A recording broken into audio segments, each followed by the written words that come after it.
Have you ever noticed that the harder you try to hold everything together, the faster it all seems to slip through your fingers? You plan, you prepare, you rehearse conversations in your head.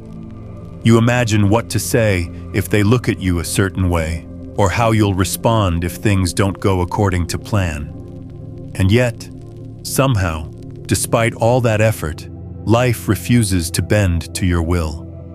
We do this in big ways and small ways. Maybe you overthink a text message before sending it, worried the other person might misunderstand. Maybe you lie awake at night replaying something you said years ago, wondering if it made you look foolish. Maybe you plan for every possible worst-case scenario, as if anxiety were a kind of armor. But here's the truth. That armor is made of paper. It tears the moment reality touches it. The harder you clutch at control, the more you feel it slipping away. And the more it slips away, the harder you clutch. A vicious loop. But what if the answer wasn't to hold tighter, but to loosen your grip? What if peace doesn't come from caring more, but from caring less? Now, I don't mean giving up entirely. I don't mean apathy or indifference.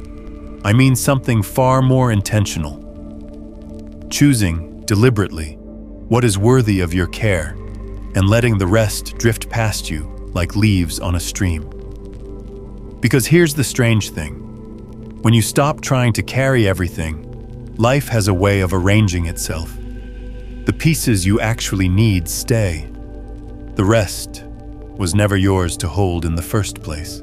Michel de Montaigne, the 16th century French philosopher, once wrote a line that still feels painfully relevant. My life has been full of terrible misfortunes, most of which never happened. Think about that for a moment.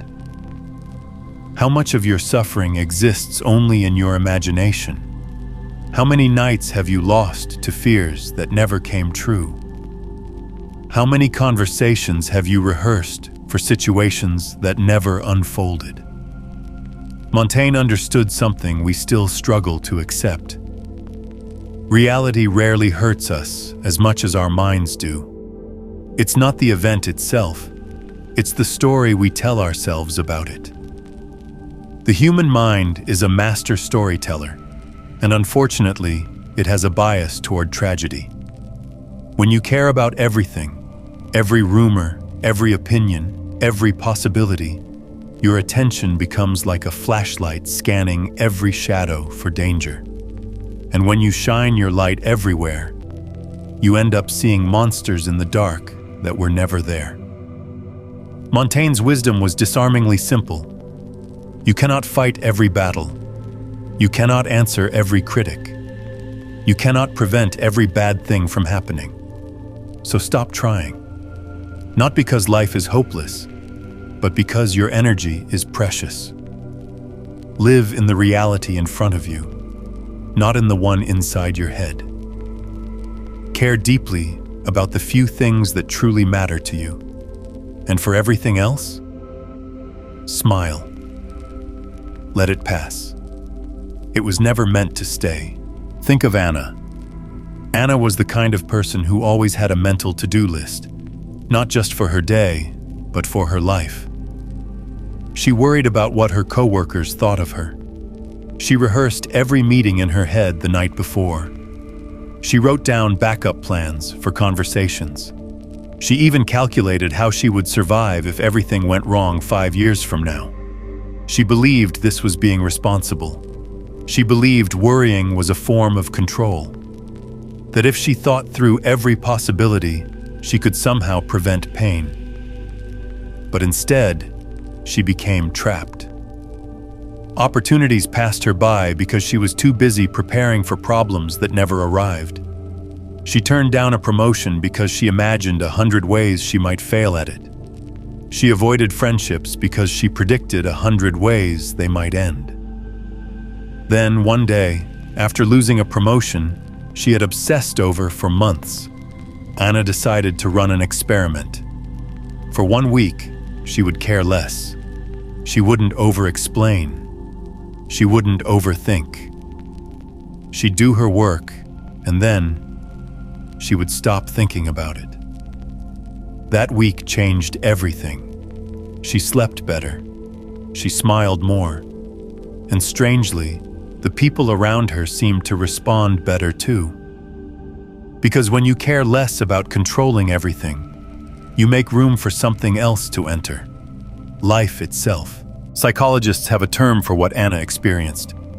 They call it the control paradox. It works like this. The more you try to control things you can't control, the less control you actually feel over your life.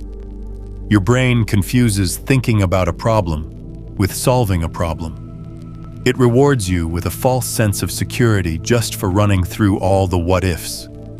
And so you end up living in a loop, mentally fighting battles that never even take place. The problem? This mental loop drains the very energy you need to deal with the real challenges that do arise. Philosophically, Montaigne was pointing to the same truth.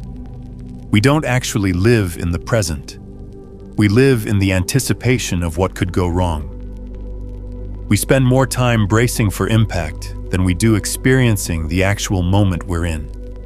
And yet, when you finally let go of that anticipation, you return to the only place where you have any real influence. Right now. Think about it. No one ever solved tomorrow's problems by worrying about them today. No one ever became stronger by running scenarios in their head. Strength comes from facing what's in front of you, and only that. Everything else is mental noise.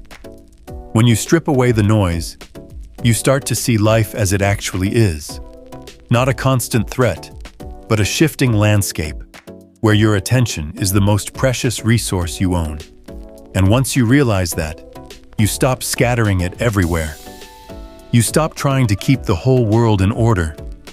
You start choosing where to place your care and where to place your silence. So how do you actually care less without becoming careless?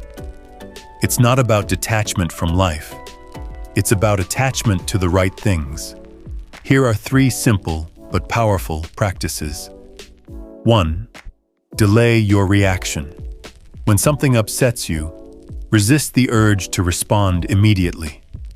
Take a walk. Breathe. Sleep on it. Most emergencies dissolve when you give them a little space. 2. Limit your circle of concern. Ask yourself, will this matter in 1 year? If the answer is no, then it probably doesn't deserve your energy now. Imagine your attention as a small garden. You can't water every plant in the world, so choose the ones you want to see grow. 3. Replace worry with action. Every time you catch yourself spiraling in thought, do something small and concrete. Send the email, make the call, write the plan. Worry is a loop. Action breaks it. These aren't tricks to ignore life. They're ways to filter life. You're not turning away from responsibility. You're turning toward what's actually yours to carry. Because when you care less about the noise, you have more energy for the music. Montaigne's wisdom is as true today as it was centuries ago. Most of our suffering is imaginary. We live so much of our lives in phantom worlds, made up of fears that never touch us and battles that never arrive. When you stop giving away your attention to every little worry, you discover you have far more energy for the things that matter. Life doesn't demand that you care about everything. It only asks that you care deeply about the right things. And when you do that, you stop feeling pulled in 1,000 directions. So here's the question I want to leave you with. What could you let go of today? What worry have you been carrying that was never yours to carry in the first place? Maybe it's a conversation you keep replaying. Maybe it's a fear about the future. Maybe it's a need for approval from someone who isn't even thinking about you. Put it down. Not because it's unimportant, but because you are more important. And then watch how life rearranges itself when you finally make space for it to move.